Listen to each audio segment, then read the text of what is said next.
आप देख रहे हैं जनगण मन और मैं हूं आपके साथ शीतल रात्रि।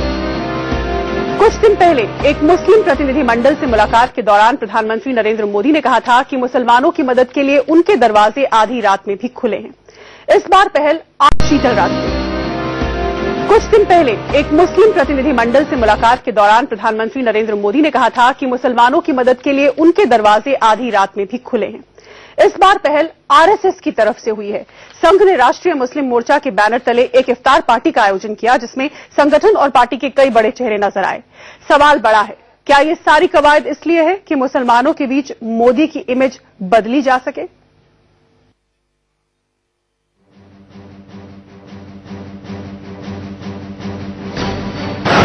क्या मुसलमानों के प्रति पीएम मोदी का नजरिया बदलने लगा है?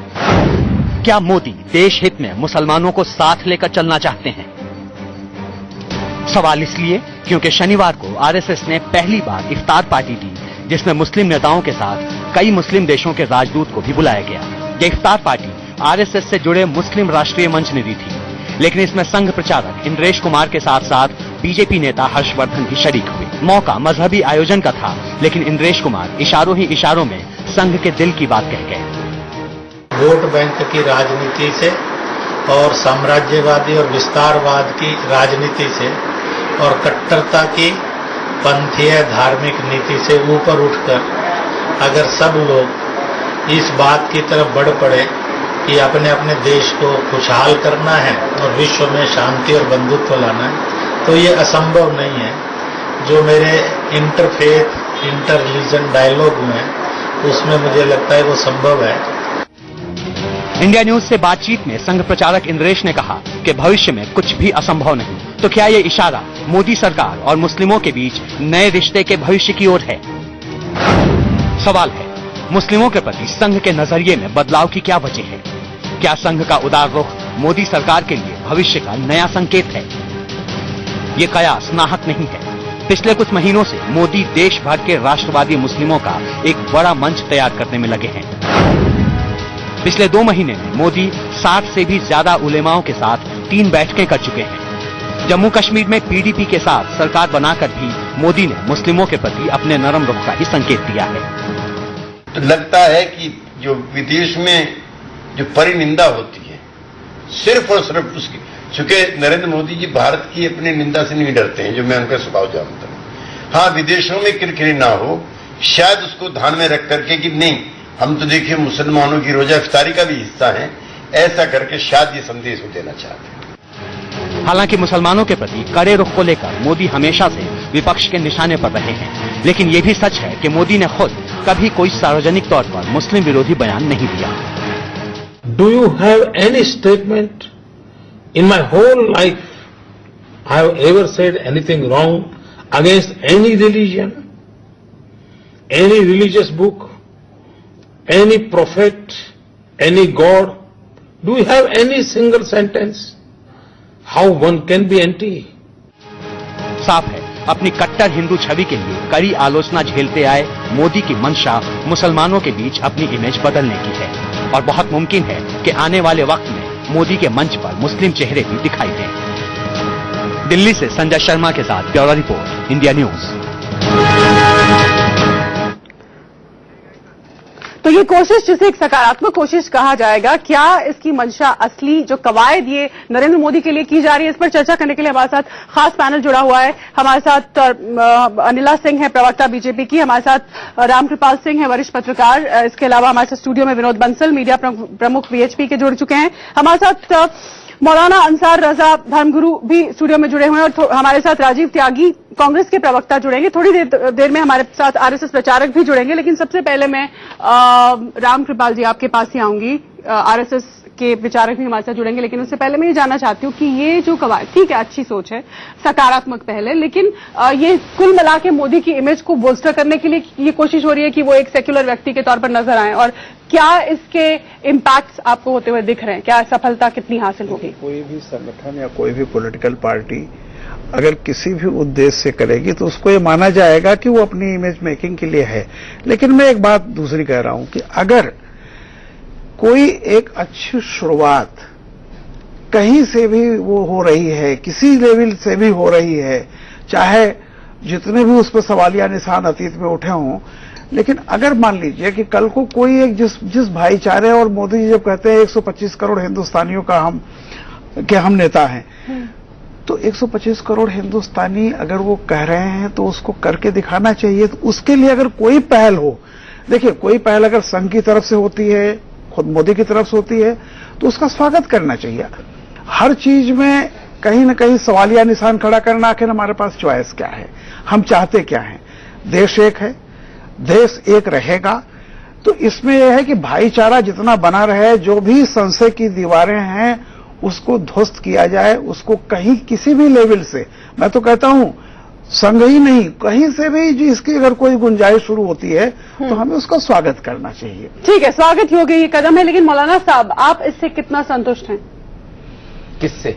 ये जो कवायद, और अभी आरएसएस ने इफ्तार पार्टी रखी पहली बार, फिर ये मंच जिसपे मुसलमानों को अपने साथ जोड़ने की कोशिश की जा रही है, उनको ये बताने की कोशिश की जा रही है कि हम आपसे अलग नहीं है, आप हमसे अलग नहीं है, हम आपके हितैषी हैं। शीतल जी, अगर हमारे प्रधानमंत्री की तरफ से ये मैसेज आ रहा है कि हम मुसलमानों के करीब होना चाह रहे हैं या मुसलमान हमारे करीब आए, जैसा कि उनका एक स्टेटमेंट आया था कि मैं जब पहुंचूंगा तो मुसलमान हमसे कितना प्यार करेगा पूरी दुनिया देखेगी, जब मुझे रूबरू से जानेंगे, जब हमारी सामने सामने बात होगी, तो मुझे लगता है कि कल की रोजा अफ्तार पार्टी की जब दावत उनको मिली थी तो उनको जाना चाहिए था। एक चीज। दूसरी चीज, पिछले साल एक रवायत चली आ रही है, रामकृपाल जी ज्यादा जानते हैं चूंकि बुजुर्ग आदमी हैं, कि नेहरू के जमाने से रोजा अफ्तार पार्टी कोई करे नहीं करे, उससे रोजा के ना तो सवाब पे फर्क पड़ेगा, ठीक है ना। लेकिन एक रवायत जब हमारे मुल्क में चली आ रही है तो उन्होंने उस रवायत को तोड़ा क्यों?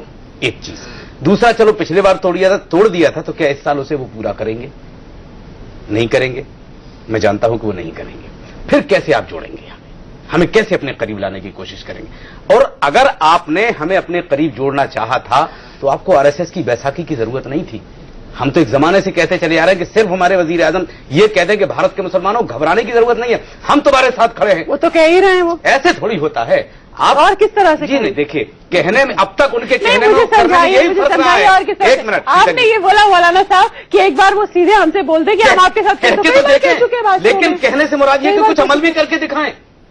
हम एक बात हमने आपके चैनल पर नहीं 2500 मरतबा एक बात कही है कि जिस तरह से हिंदुस्तान अगर पाकिस्तान पर भरोसा करता है तो बहुत बड़ी भूल होगी, उसी तरीके से जिस तरह से हमें पाकिस्तान पर भरोसा नहीं है उसी तरीके से आरएसएस पर मुझे भरोसा नहीं है। चलिए इसका जवाब मैं ले लेती हूँ। राजकुमार पलवारिया हमारे साथ जुड़ चुके हैं, आरएसएस विचारक। ठीक है, आपकी रोजा इफ्तार दावत की तारीफ हो रही है, सराहना हो रही है, लेकिन मौलाना साहब जो स्टूडियो में मौजूद हैं और जो इस वक्त अपना पक्ष रख रहे हैं, उनका यह कहना है कि हमें आपकी मंशा पर संदेह है, हम उस पर शक करते हैं अभी भी।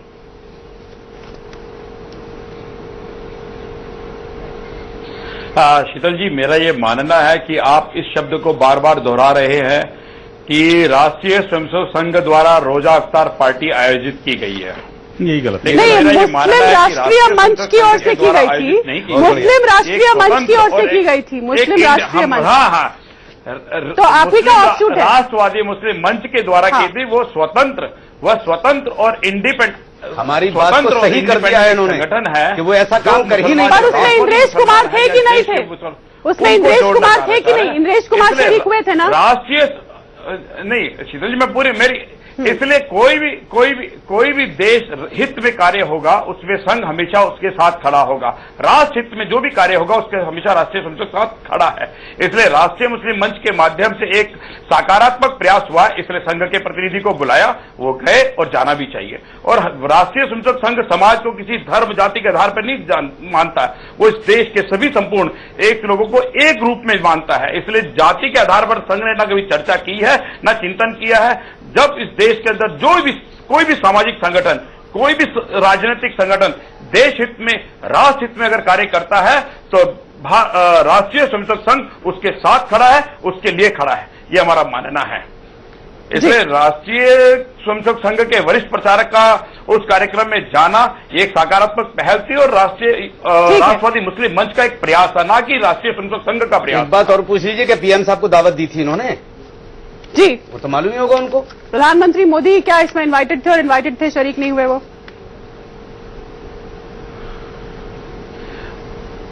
नहीं, ऐसा जानकारी हमें नहीं है।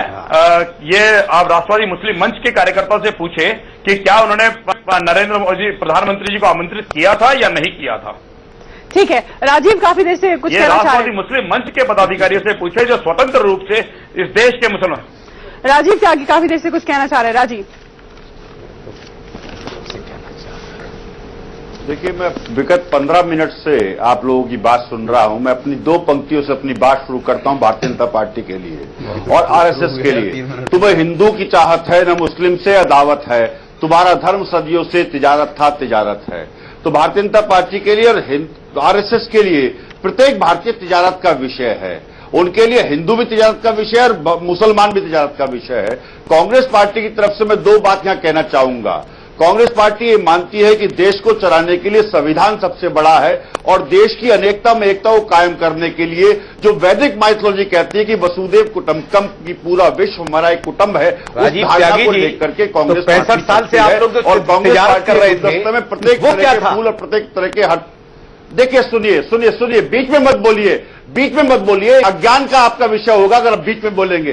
डिबेट को डिबेट की तरह करिए। मेरा समय है, मैं बोल लूं पहले। दूसरी बात मैं कहना चाहूंगा कि जो संविधान की बात मैंने की, उस संविधान पे चल के हम देश को चला सकते हैं। और जिस तरह मैं अभी एक बात उदाहरण देता हूं, क्या मोदी जी रोजा अफ्तार नहीं करेंगे? क्या मुसलमान रोजे रखने छोड़ देंगे या अल्लाह की इबादत करना छोड़ देंगे? मोदी जी अगर हरिद्वार वाली रोड नहीं बनाएंगे तो क्या हिंदू तीर्थ स्थान पे जाना छोड़ देंगे? हरिद्वार में गंगा स्नान करना छोड़ देंगे? मैं बताना चाहूंगा शीतल जी कि भारतीय जनता पार्टी हिंदुत्व की बात करती है। हिंदुओं का सबसे बड़ा गढ़ हरिद्वार है। मैं अभी हरिद्वार से वापस आ रहा हूं। जो यूपीए गवर्नमेंट, कांग्रेस गवर्नमेंट ने मुजफ्फरनगर तक 4 लेन की सड़क बना दी थी, उसके बाद अभी तक वो सड़क आगे नहीं बढ़ी है। तो क्या यही राजनीति है हिंदुत्व की? क्या हिंदुत्व का तुष्टीकरण नहीं कहा जाएगा? क्या हिंदुत्व का तुष्टीकरण करके अपना उल्लू राजीव, लेकिन एक सवाल, क्या यही राजनीति भारतीय जनता पार्टी करती है? मैं एक सवाल आपसे मौलाना साहब करना चाह रहे हैं। 21वीं सदी में भारतवर्ष को अनेकता में एकता चाहिए और विकास चाहिए। पूछ लीजिए। आऊंगी। मौलाना साहब, आपके पास आ रही हूं अनिला। मौलाना साहब आपसे सवाल पूछ रहे थे, बीच में भी उन्होंने कहा था, लेकिन क्योंकि आप वेग में बोल रहे थे तो हमने आपको रोका नहीं। मौलाना साहब। राजीव जी, बहुत अच्छी बात आपने कही है और हम लोग जी हम समर्थन करते हैं आपकी बात का कि आप ये मत समझिएगा मैंने बीजेपी ज्वाइन कर ली है। आप सुन लीजिएगा पहले। आपका स्वागत है, आप आइए। तो मसला ये है कि आपने ये कहा कि बीजेपी तिजारत कर रही है, अच्छी बात है। आपने जो कहा वो कांग्रेस का स्टैंड हो सकता। 65 साल से आप लोग क्या कर रहे थे? आज ये नौबत कैसे आ गई कि पूरे हिंदुस्तान के लोगों ने आप लोगों को साइड पे कर दिया? उसकी वजह क्या है? फिर 4 लेन की रोड जो इन्होंने बनाई। देखिए, इतिहास गवाह है इस बात का। इतिहास में हमने बहुत सारे विषय देखे हैं और मैं कहना चाहूंगा कभी कभी इतिहास में निश्चित रूप से कभी कभी पांडव हारते हैं और जब पांडव हारते हैं तो कौरव ही राज करते हैं, इसमें कोई संशय नहीं। और भारत को बचाने के लिए, भारत को बनाने के लिए ठीक है माइथोलॉजी की आड़ ले रहे हैं। अनिला कराया और भारत को बनाने का काम भी किया। मौलाना कहना चाहूंगी, सबसे पहली बात मैं ये कहना चाहूंगी मौलाना साहब से, क्योंकि सबसे पहले मौका आपने इनको दिया था और इनकी बात मैंने बहुत ध्यान से सुनी और मुझे बहुत दुख हुआ ये जानकर और ये सुनकर कि अभी भी मौलाना साहब अपने आप को इस भारत का हिस्सा नहीं मानते हैं। तभी नहीं मौलाना जी, आप मुझे अपनी बात पूरी कर लेने दीजिए। मैंने बहुत शांति से सबकी बातें सुनी हैं। इन्होंने कहा रोजा अफ्तार पार्टी जो कल की गई है एमआरएम ने की, उसमें प्रधानमंत्री जी क्यों नहीं आए? तो क्या कल को हिंदू भी ये डिमांड करने लगे कि हमारे यहाँ नवरात्रा हो रहा है, जगराता हो रहा है, प्रधानमंत्री जी वहां पर पहुंचे? कल को कोई और धर्म का कोई भी अगर फंक्शन हो रहा है तो प्रधानमंत्री जी वहां पहुंचे? हर जगह जाना चाहिए। अगर आप जो हैं इस भारतवर्ष को अपना हिस्सा मानते हैं, इसका नागरिक अपने आप को समझते हैं, तो आपको इस तरीके की बात बिल्कुल नहीं करनी चाहिए। और जहां तक भारतीय जनता पार्टी का सवाल है शीतल, तो हमारा नारा यही रहा है, सबका साथ सबका विकास। यहां पर हम वोट बैंक राजनीति नहीं करते कि इतना परसेंटेज मुस्लिम वोट हमको मिल जाए तो हम इतनी सीटें प्राप्त कर लेंगे। ये कार्य जो है कांग्रेस इत्यादि पार्टियों का हो सकता है, भारतीय जनता पार्टी का ये चरित्र नहीं है और उससे हमें बिल्कुल तोड़ना भी नहीं चाहिए, ना हमें आंकना चाहिए। प्रधानमंत्री नरेंद्र मोदी जी का जो मिशन और जो विजन है भारतवर्ष को एक अलग पटल पे लाने का है, जिसमें वो कहीं ना कहीं आप देख रहे हैं कि सक्सेस भी प्राप्त कर रहे हैं।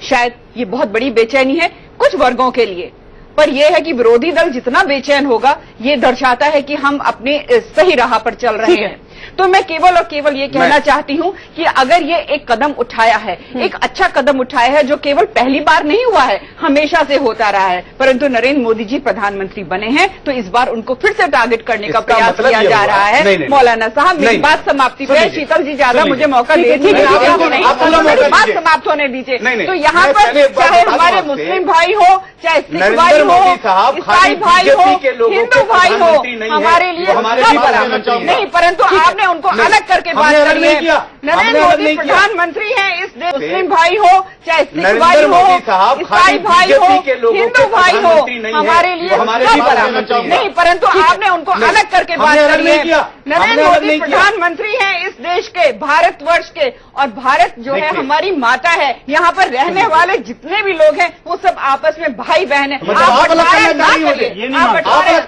बंटवारा ना करिए। भारतीय जनता पार्टी का ना तो चलेगा।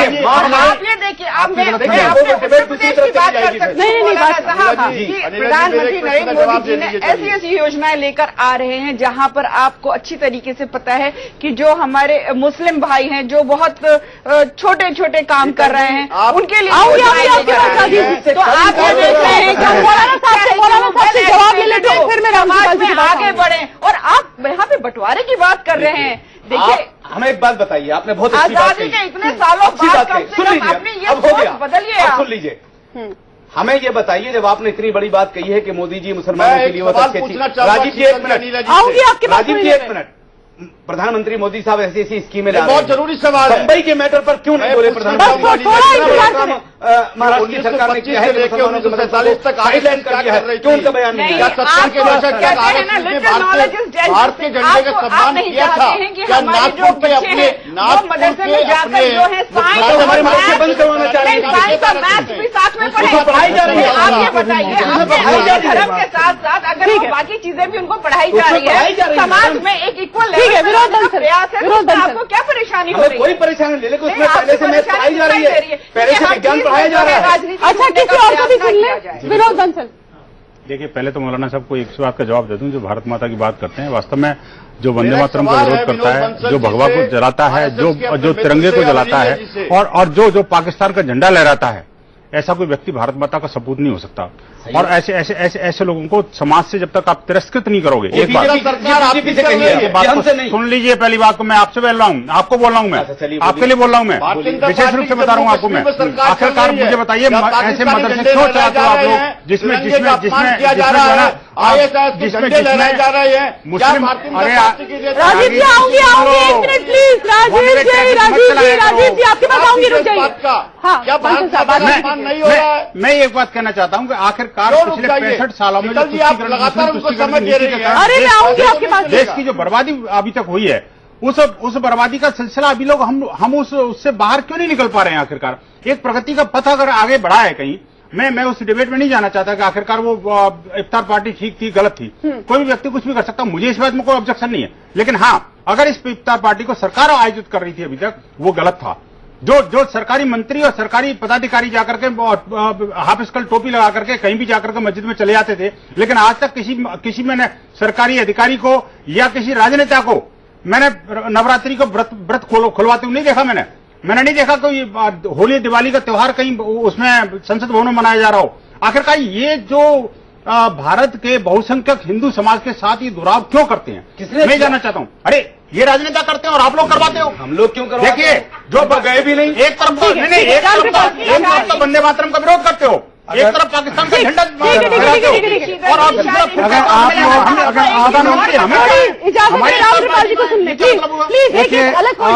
किसी संगठन से हैं, मैं न किसी पार्टी से हूं न कुछ हूं।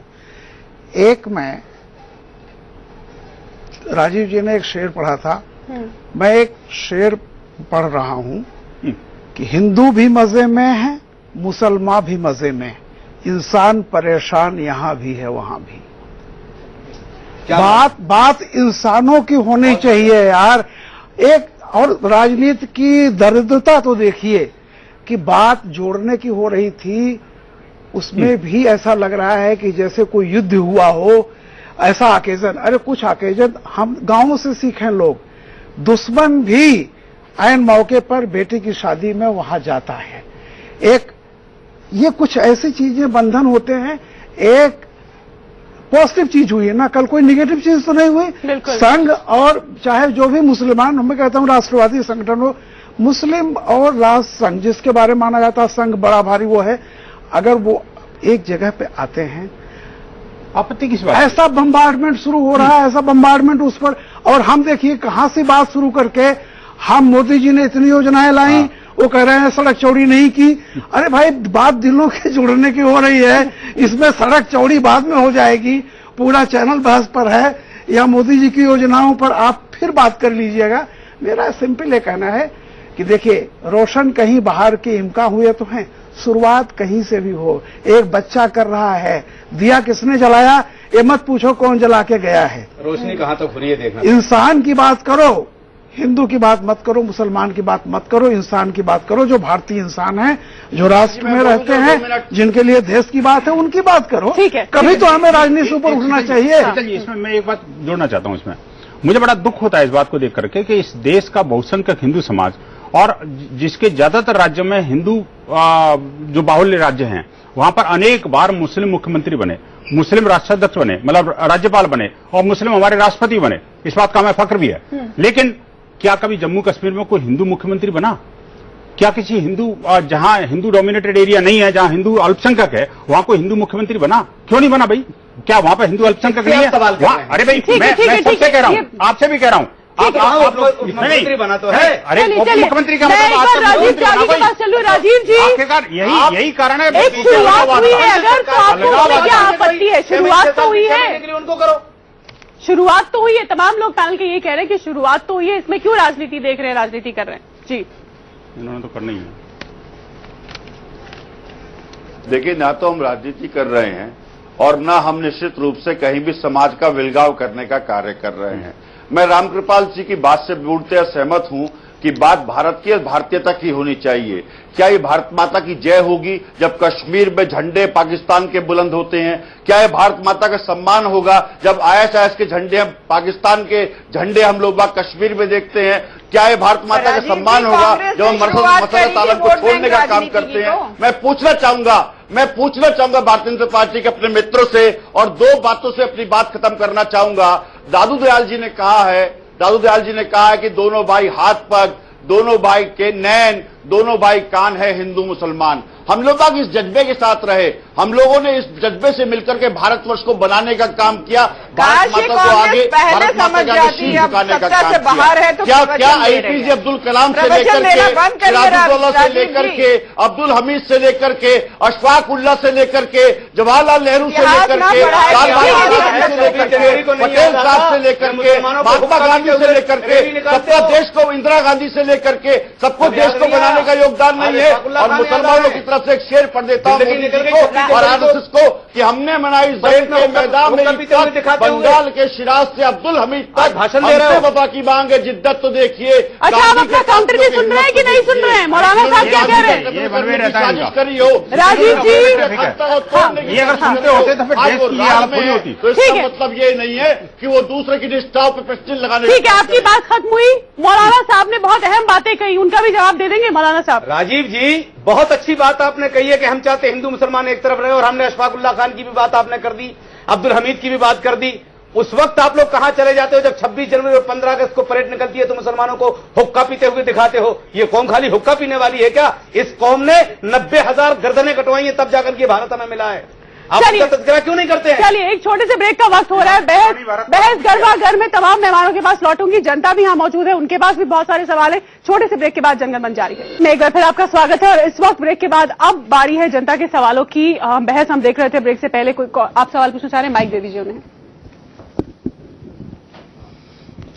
जैसे रामकृपाल जी ने कहा इस बारे में कि जो अच्छा काम होता है उसमें दोष नहीं देखना चाहिए। अगर हमारी दृष्टि हो जाती है दोष देखने की, तो संस्कृत में एक बड़ा शब्द है, छिद्रेषु अनर्था बहुली भवंती। जब हम दोष देखने लगते हैं तो बहुत सारे मुफ्त के दोष देखना हमारा प्रकृति बन जाती है, जैसा कि पार्टियां कर रही है। तो देश हित में कोई भी बातचीत हो, सभी पार्टियों को उसमें अननेसेसरी दोष नहीं देख करके उसको सपोर्ट करना चाहिए, जिससे देश वाले आगे बढ़े। इस बारे में चिंतन होना की बहुत आवश्यकता है। ठीक है, कोई और सवाल किसी के पास? हाँ, यहाँ जब हम आज इस बहस के ऊपर आए हुए हैं कि और भारत के विकास की बात करते हैं, मोदी जी ने एक पहल की है, तो मेरा यहाँ जितनी भी पार्टियां आई हुई हैं उनसे एक ही निवेदन है, बल्कि पूछना है कि आखिर मोहम्मदन कम्युनिटी या हिंदू कम्युनिटी अपने अलगाववाद की राजनीति को छोड़ के भारत के विकास के लिए क्यों नहीं एकजुट हो जाते हैं? इसमें क्या आपत्ति है, मुझे बताएं। बहुत अच्छा आपने प्रश्न किया है और एक यही सोच है और इस पे हमारी पहल है। और देखिए किस प्रकार से क्यों नहीं एकजुट हो जाते हैं, इसमें क्या आपत्ति है, मुझे बताएं। बहुत अच्छा आपने प्रश्न किया है और एक यही सोच है और इस पे हमारी पहल है। और देखिए किस प्रकार से अभी रामकृपाल जी ने भी कहा कि इतना बड़ा एक बखेड़ा कर दिया जा रहा है कि एक इफ्तार पार्टी कर दी है, एक अच्छा काम हुआ है, उस पर राजनीति नहीं करनी चाहिए। और अगर हम भारत में रहते हैं तो यहाँ पर जितने लोग रह रहे हैं भारतवासी हैं, सबका विकास होना चाहिए। आप ये बताइए, कोई भी जाति कोई भी धर्म का व्यक्ति होगा, वो 2 जून चैन की रोटी खाना चाहेगा ना, वो ये चाहेगा उसके बच्चों की नौकरी लग जाए। आज मोदी जी अगर उसी राह पर चल रहे हैं तो क्यों परेशानी हो रही है? बिल्कुल एनकरेज करना चाहिए। एक बात इसमें और ऐड कर दूं, मुझे बड़ा ताज्जुब होता है, एक मुस्लिम उपराष्ट्रपति होकर के और जब आरती की बात आती है और तो उस समय वो आरती के थाल नहीं पकड़ता और टीका नहीं लगवाता, तब कोई उसका ऑब्जेक्शन नहीं करता। हालांकि सोशल मीडिया में बहुत चला हुआ मसला, लेकिन नहीं अलग चीज कैसे मतलब है? अरे भाई जाते क्यों है? मुझे नहीं आप मत जाइए, लेकिन आप टोपी लगाने के लिए तो इंसिस्ट करते हो, हम नहीं करते। और हमने कभी भी टोपी की अफ्तार की राजनीति नहीं की। नहीं, मैं कहता हूं साहब 1.5 साल हो गया आपके साथ बैठे। ठीक है, एक सवाल। जो चीज हमारा धर्म इजाजत नहीं देता वो काम नहीं करेगा। ठीक है, सवाल। भारत माता की जय बोलते नहीं, वंदे मातरम नहीं बोलते। हम अपने हिंदुस्तान पर मर मिटने को तैयार हैं। कैसे मर मिटोगे? ये जब जाने दी है क्या बात करते हैं? अरे भाई अब जब टीका लगाएंगे हम हिंदू कह रहे हैं। अरे जब तिरंगे को जलाओगे, हम नहीं जलाते तिरंगे को। पाकिस्तान का झंडा अच्छा ठीक है, तिरंगे को जलाते होंगे। किससे सवाल है आपका? मेरा राजीव से सवाल है जी। कि जब एक बहुत सालों के माइक करीब कर लीजिए, बहुत सालों के बाद में जब हमें एक ऐसा प्रधानमंत्री मिला है जो कि हर एक जाति के साथ मिलकर चल रहा है, सारी हिंदुस्तान की जनता को अपनी जनता मान रहा है, एक धर्म मान रहा है, तो आज राजीव जी को और इनकी पार्टी को क्यों दर्द हो रहा है? राजीव जी, जनता का सवाल है, क्यों दर्द हो रहा है आपको जब वो सबको एक साथ लेकर चलना चाह रहे हैं? तो बहुत बढ़िया। देखिए, मैं बिल्कुल स्पष्ट बताना चाहूंगा, मोदी जी का नारा है सबका साथ सबका विकास। कांग्रेस पार्टी का मानना है कि प्रत्येक भारतीय एक माला में पिरोया हुआ व्यक्ति है और ये माला अगर टूटती है तो निश्चित रूप से भारतवर्ष का नुकसान होगा। और मैं हिंदू धर्म की तरफ से, वैदिक धर्म की तरफ से विशेष रूप से कहना चाहूंगा, मेरा धर्म कहता है कि अतिथि देवो भव। मेरा धर्म कहता है धार्येति धर्मा। धर्म मुझे सदाचार पे चलना सिखाता है और कहता है कि सबका सम्मान करो, सब व्यक्तियों को मानव मान के सम्मान करो। इसलिए हम रोजा अफ्तार करने का काम करते हैं। इसलिए हम अपने अपने धर्म की पूजा आइन के हिसाब से, संविधान के हिसाब से करते हैं, क्योंकि हम स्वतंत्र हैं। माननीय आप कीजिएगा, नंबर 2 बात कहना चाहूंगा, ने कहा कि एक नई शुरुआत है। रोजा साहब ने जिस तरह से ये कहा कि देश के लिए क्रिश्चियन, मुसलमान और कम्युनिस्ट खतरा है, क्या गोलवलकर की बात पे वो क्षमा मांगने का काम करेंगे या गोलवलकर से बड़े देश हैं? हमारा मकसद ये नहीं है। आपने सवाल का जवाब फिर भी नहीं दिया जो आपकी तरफ सवाल आया था। और रही भारतीय जनता पार्टी की बात, तो भारतीय जनता पार्टी और आरएसएस के लिए एक बात कह देता हूं, बहुत स्पष्ट कहता हूं शीतल जी, कि भारतीय जनता पार्टी और आरएसएस का सिर्फ एक ही जुमले में बात समाप्त हो सकती है कि सियासत को लहू पीने की लत है, इनको निश्चित रूप से लोगों को भिड़ाने में मजा आता है और लोगों को लड़ाने में मजा आता है। राजीव जी, आप शांत हो जाइए, मेरी एक बात भारतीयता की बात करिए। बिल्कुल भारतीयता की बात करिए, विकास की बात करिए। क्या मोदी जी बताएंगे कि देश का औद्योगिक उत्पादन नेगेटिव जोन में चला गया या नहीं गया है? देश में एफडीआई नहीं आ रही है तो क्यों नहीं आ रही है? बराक ओबामा जब दिल्ली आते हैं और वो कहते हैं और नेहरू परिवार को मुसलमान बताया, घिनौना कहना है। आपने अगर नेहरू परिवार की रूट्स अगर मुसलमान करके दिखाई गई तो सुरजेवाला ने उसको घिनौना कृत कहा। क्या मतलब है इसका? बैठकर प्रवचन देना बहुत आसान है। और जहां मैं मौलाना साहब को एक बात कहूंगी, चेहरा दिखाता है आपका षड्यंत्रकारी जो चेहरा है कि आप नर को स्त्री को नर करने में आप जो प्रचार करते हैं, आप जो कहते हैं कौवा कान ले लिया, वो आपकी मानसिकता है ना, काम करके हम फॉलोवर नहीं है। फॉलोअर की बात नहीं है, यहाँ पे मुसलमान की बात हो रही है।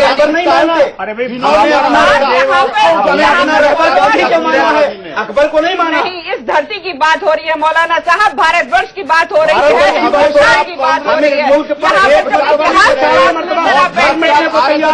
अगर आप इतिहास की बात लेते हैं तो आपको अकबर बात है। अच्छा, मेरा रिकॉर्डिंग जाती है। देखिए मस्जिद एक अलग मैटर हो गया। नहीं मस्जिद नहीं, हम बाबर के फॉलोवर नहीं है, अकबर के फॉलोवर नहीं है। चलिए अगला सवाल। हाँ, मैं केवल किससे सवाल है आपका? मैं ये कहना चाहूंगा कि जब इतने अच्छे काम कर रहे हैं मोदी जी, सभी अप्रिशिएट कर रहे हैं, everybody is appreciating his work. अगर कोई सुझाव देना है क्रिटिसाइज करने के बजाय, अगर कोई सुझाव देना और अच्छा करने के लिए, तो अच्छा होगा, ना कि क्रिटिसाइज करो। इतना क्रिटिसाइज करके ठीक नहीं मैं दे सकता हूं इसका जवाब। आप ही से। आज के दौर में हम लोग अपने दुख से उतना परेशान नहीं है जितना दूसरे के को लेकर के, या फिर देश में हमें इस बात का नाज है कि आज मिडिल क्लास को हिंदुस्तान के प्रधानमंत्री की वजह से पूरी दुनिया में हमारे भारत का नाम रोशन हुआ है। इस बात का फख्र हमें है और हम डंके की चोट पर इस बात को कहते हैं कि हमें फख्र है। लेकिन अगर हमें साथ लेकर के चलना है तो जो चीजें हम लोगों के दिमाग में बैठी हुई हैं उसको दूर कीजिए ना। आप बताइए कहाँ पे प्रधानमंत्री जी ने आप लोगों को अलग किया है? प्रधानमंत्री जी ने नहीं किया। मैं क्या करूं? प्रधानमंत्री अगर तुम अलग क्यों करते हो अपने? हम समझ रहे हैं इसलिए जब साक्षी जैसे लोगों के बयान आते हैं, अलगाववाद फैलाया हमेशा, हमने नहीं फैलाया। जिन्होंने अलगाववाद फैलाया उसके साथ बीजेपी ने सरकार बनाई जम्मू कश्मीर में। भैया अलगाववादी है, आज सरकार बनाई और कल लखवी को छोड़ दिया। एक तरफ तो राष्ट्र हमने नहीं किया, दूसरी तरफ हम राष्ट्र की बात करेंगे और हमने अलगाववादी की बात नहीं की। बंसल साहब ये जो बात कह रहे हैं, जो बयान जो आते हैं, अनर्गल बयान आए दिन आते हैं, प्रधानमंत्री से कोई कभी ये साध्वी कभी वो ये उन बयानों की ओर जिक्र है कि अगर आप एक मंच पर मुसलमानों को लाना चाह रहे हैं तो फिर ये इस तरह की बातें जो मिजाज खट्टा करती हैं। मुझे ये समझ में नहीं आता कि मंच पर मुसलमानों को लाने की जरूरत क्या है। भारत भारतीयों का है। आप जबरदस्ती ये मौलाना साहब अपना राग रापते हैं। ये कहते हैं कि हमें बुलाओ जी, हमारे लिए ये करो जी, हमें ये दो जी, हम हमारे लिए अरे क्या मांगोगे? अरे सबके लिए, जो आपके लिए वो मेरे लिए। हिंदुस्तान का संविधान है, उससे बढ़ के प्रधानमंत्री नहीं है। अरे भैया संविधान में परिषद है, संविधान है, मुसलमान जमात है। आप भी नहीं है। आप तो कह रहे हैं, आप अपने आप को क्यों मानते हैं? फिर क्या बात करते हैं? मैं कहता हूँ जो सबके लिए वो आप माइक लेके माइक दीजिए। आखिरकार इफ्तार पार्टी में मौलाना जी हम कब कह रहे कि जाना चाहिए? मौलाना जी हम कब कह रहे कि जाना चाहिए? बोलिए मौलाना जी, अगर आम मुसलमान से पूछा जाए ना, जो एक आम जिसका वोट चाहिए, उसको रोजी रोटी के अलावा कुछ नहीं चाहिए, वो इफ्तार पार्टी में मोदी जी गए नहीं गए उन्हें कुछ लेना देना नहीं है, तो ये आप लोग क्यों कहते हैं, क्यों अलग मानते हैं कि हम मुसलमान हैं, हम ईसाई हैं, हम क्रिश्चियन हैं? तो ये नहीं आप, मैं ये नहीं कह रही, आप बताइए, लेकिन आप अलग क्यों मानते हैं हिंदुस्तान से अपने आप को? किसने कहा कि हिंदुस्तान से अलग मानते हैं? जब एक आम आदमी की रोजी रोटी की जरूरत है, रोजी रोटी की जरूरत है ना। आप ये चाहते हैं कि प्रधानमंत्री आपको पहले माइक पे हम नहीं चाहते, माइक ले लीजिए। हम देखिए, मैंने दो बातें कही। अब तक एक बातें होती रही हैं कि राजकीय लेवल पर आपको इफ्तार पार्टियां देते रहे, हिंदुओं को नेग्लेक्ट करते रहे। माफी चाहता हूं, आप यही चाह रहे हो क्या वापस? टीवी पर इफ्तार पार्टी अगर सोनिया गांधी जी करती हैं तो मुसलमानों को नहीं बुलाया जाता है, लालू यादव जाकर के खा के आते हैं, हमें नहीं बुलाया जाता। नरेंद्र मोदी साहब करते वो बीएसपी को बुलाते, आरएसएस को बुलाते, हमें नहीं बुलाया। रोजगारों को नहीं बुलाया जाता, वहाँ चेहरा दिखाया जाता है मीडिया को कि कौन आ रहा है इनकी रोजगार पार्टी में। क्या बात करते हैं आप? इनसे पूछा ये राजीव बहादुरी करोड़ों रुपए। मेरा मकसद ये है कि प्रधानमंत्री अगर रोजा इफ्तार पार्टी करें तो झुग्गी झोपड़ी वालों को बुलाएं और अपने कलेजे से लगाए, तब बहादुरी कहलाएगी। इफ्तार पार्टी क्यों करें? सबसे बड़ा प्रश्न ये है, क्यों करें? क्यों भाई? सरकारी खर्चे पर ऐसा क्यों करें? जो व्यक्ति जो है एक चाय वाला था, अरे ये सब कहने की चीजें मैडम, ठीक है, मैं यहाँ पर राम कृपाल जी को लाना चाहूंगी। ₹10 लाख का बता दीजिए फिर। ठीक है। आपका मतलब ये है कि अगर कोई झोपड़ी झुग्गी में रहता है तो उसको राइज करने का कोई हक नहीं है। अब वो शख्स हमारा वजीर आजम है, आप चाय वाला मत कहिए उनको। वजीर आजम है। अरे प्लीज मुद्दे मत भटकाइए प्लीज। प्रधानमंत्री है राम कृपाल जी, जो जनार्दन की आवाज है मौलाना साहब, आपको लगता है कि पूरी दुनिया में नाम हो चुका है। मैं वही कह रही हूँ, जनता की आवाज को आप नहीं। अच्छा ठीक है, सुन लीजिए। देखिए, नहीं बुरा नहीं मान रहा, नहीं, मेरा ये कहना है कि इंसान सबसे पहले है, उसके बाद कोई चीज होती है, जातीय अस्मिता है, धार्मिक अस्मिता है, बहुत सारी चीजें। एक परिवार में भी 4 तरह के लोग होते हैं। एक ही बाप की 4 संतानें हैं, चारों की अलग अलग सोच अलग अलग होती है, लेकिन परिवार एक होता है। मेरा ये कहना है कि इस देश का आम आदमी आज से नहीं, सैकड़ों सालों से वो जानता है कि भाईचारा क्या होता है, सेकुलरिज्म क्या होता है। पॉलिटिकल पार्टीज और अलग अलग संगठन, इनकी पूरी कोशिश रही कि ये ब्रेक का वक्त हो रहा है, आपके पास लौटो। आप अपनी बात पूरी कीजिएगा। एक ब्रेक के बाद, एक छोटे से ब्रेक के लिए रुक रहे हैं, तुरंत हाजिर हो रहे हैं। तो प्रधानमंत्री मोदी की मुसलमानों को एक मंच पर लाने की कवायद, उसी पर हमारी ये बहस चल रही है जनगण मन में। और राम कृपाल जी, आप ब्रेक से पहले अपनी एक बात रखें। मैं कह रहा था कि हिंदुस्तान की आम जनता जो है वो भाईचारे में जीती है और जीती आई है। वो सेकुलरिज्म वो जीती है, उसे किसी किताब में पढ़ करके या किसी पॉलिटिशियन के मामले से सुन करके कि क्या होता है, वो नहीं, वो भाईचारे में रही है, भाईचारा उसका अस्तित्व में है, सारी चीज। मैं एक कह रहा हूं कि इस देश में लगातार पॉलिटिकल पार्टीज और धार्मिक संगठनों ने कोशिश की है टूटे। आखिरी एक किसी का है कि जहर पीने की तो आदत है जमाने वालों, अब कोई और दवा ढूंढो कि हम जिंदा हैं अभी। तो यह है कि हम जिंदा ही रहेंगे, भाईचारा है, हमारी जरूरत है, हम उस पर सोचते नहीं है, जीते हैं। लेकिन ये कोशिश जब होती है, तमाम तरह की कोशिश होती है किस तरह टूटे ये, और सिर्फ वोट के लिए कोशिश की जाती है, जो दुर्भाग्यपूर्ण है। एक बात मैं थोड़ा सा इसमें ऐड करना चाहता हूँ। रामकृपाल जी ने बड़ी गंभीर बात कही है, लेकिन बात इसमें एक और समझने की है। आखिरकार इस देश का प्रत्येक नागरिक, जहां संविधान ने सबको बराबर का दर्जा दिया है, तो आखिरकार अल्पसंख्यकों को अलग से दर्जा क्यों चाहिए? ये एक बड़ी विचित्र धारणा बनी हुई है लोगों की कि संविधान में ये दिया है, संविधान। अरे भाई, जब दिया है तो प्रधानमंत्री सबका है, तो सबके लिए है ना जी, और वो सबके लिए कार्यक्रम आयोजित करेगा। तो आखिरकार ये तुष्टिकरण वाली नीति क्यों नहीं छोड़ते? कहना चाहती हूँ कि हमारे जो मुस्लिम भाई हैं, उनका जो विश्वास है हमारे प्रधानमंत्री में, ये एक छोटा सा उदाहरण है कि लाखों मुसलमानों ने हमारी जो सदस्यता है उसको ग्रहण किया 30 लाख लोगों। तो ये साफ साफ दिखाता है कि किस प्रकार से उनका विश्वास जो है हमारे प्रधानमंत्री तो बरकरार रहना चाहिए और रहेगा। आप लोग जरा साथ दीजिए, आप लोग अलगाववाद की बातें योगी हर बार कुछ बयान देते हैं। आप सवाल पूछना चाह रहे हैं? उनकी जबानें बंद कर। ठीक है, चलिए कुछ सवाल ले लेते हैं। क्वेश्चन करना चाहता हूं कि हम हर बार अल्पसंख्यकों को, विशेषकर मुस्लिमों को क्यों बाध्य करते हैं कि वो अपनी ये साबित करे कि वो भारत के प्रति वफादार हैं, जैसे वो आरती करे, तिलक लगाए। तो ऐसा तो मतलब उनके अपने जो बंसल साहब से सवाल आपका। बहुत बढ़िया प्रश्न पूछा है। कारण क्या है कि मैं आरती और उसकी बात नहीं करता। ये तो हिंदू ने कभी चाहा ही नहीं, ना हिंदू जबरदस्ती कभी किसी को टीका तिलक लगाने आरती के लिए मजबूर करता। ये तो वही है जो कि हिंदुओं को कन्वर्ट कर करके ये बन गए हैं। लेकिन देखिए, मेरे को उससे विरोध नहीं है। विरोध हमारा कहां है? जब हिंदुओं का शोभा यात्रा निकलती है उसका विरोध करना, जब शब बारात निकलती है तो वहां जबरदस्ती तांडव नृत्य करना, और जब कोई हिंदू मंदिरों के ऊपर घंटी बजती है तो कह रहे हैं मंदिर के घंटी को उतार देना। अब शोभा यात्रा निकलती है उसको रोक देना, कोई धार्मिक आयोजन होता और खुद जो है जाकर के पूरे रोड पर पसर जाना। भाई देखिए, कानून कायदे सबके बराबर हैं। जब कोई तिरंगा जलाता है तो वास्तव में आप नहीं, मैं और मेरा पूरा देश जलता है उससे। अगर कोई भारत में रहकर के पाकिस्तान का झंडा लहराता है तो निश्चित रूप से वो कौन होता है?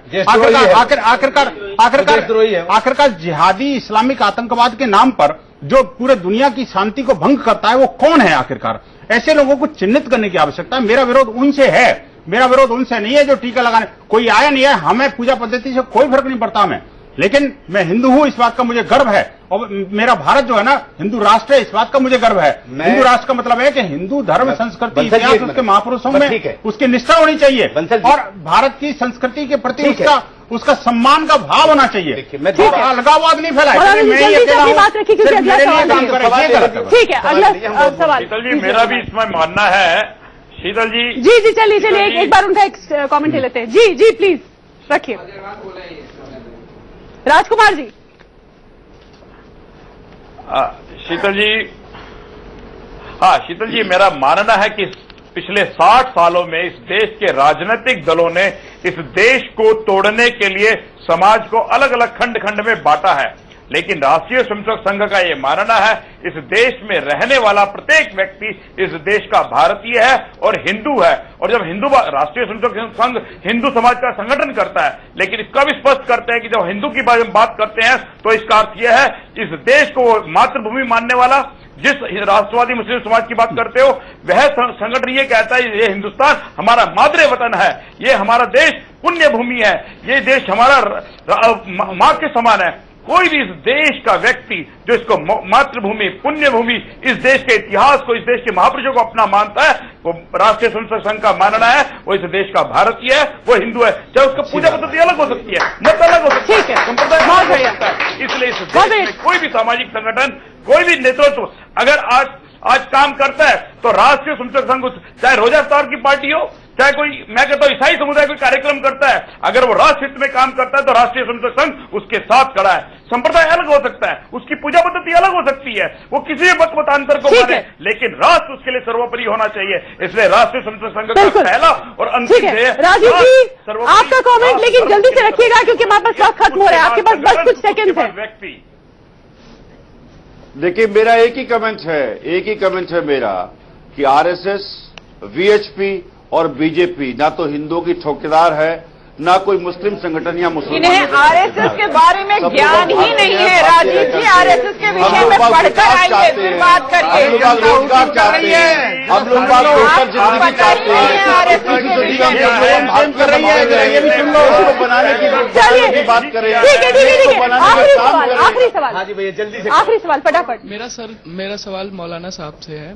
सर, मोदी जी कहते हैं कि मुसलमान के एक हाथ में कंप्यूटर और एक हाथ में कुरान हो, और वो और सारी बातें भी कहते हैं, तो इसमें मुसलमान को कोऑपरेट करना चाहिए।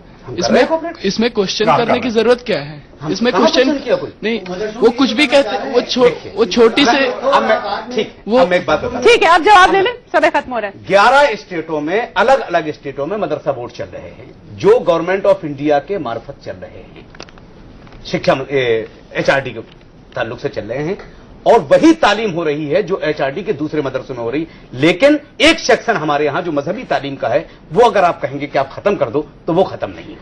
नहीं, ये तो कहा ही नहीं गया है, ये तो कहा ही नहीं गया है। मदरसा बोर्ड शिक्षा बोर्ड माध्यमिक शिक्षा बोर्ड बना हुआ है, सीबीएसई बना हुआ है, आपको अलग से मंत्रालय, 10 मंत्रालय अलग अलग क्यों? बंद कर देना चाहिए, ये तो आप दोनों बंद करना चाहिए। अरे मैं ये कह रहा हूँ आपको। चलिए, बहस का वक्त खत्म हो रहा है। अब आप स्टूडियो के बाहर आपस में बातचीत कर लीजिएगा और तालमेल बैठाइएगा। फिलहाल इस बहस में इतना ही, लेकिन जनता भी हमें अपनी राय भेज सकती है इस मसले पर। जनगण_मन पर हमें ट्वीट कीजिए। फिलहाल इस बहस में इतना ही, लेकिन इंडिया न्यूज पर खबरों का सिलसिला जारी है, देखते रहिए इंडिया न्यूज।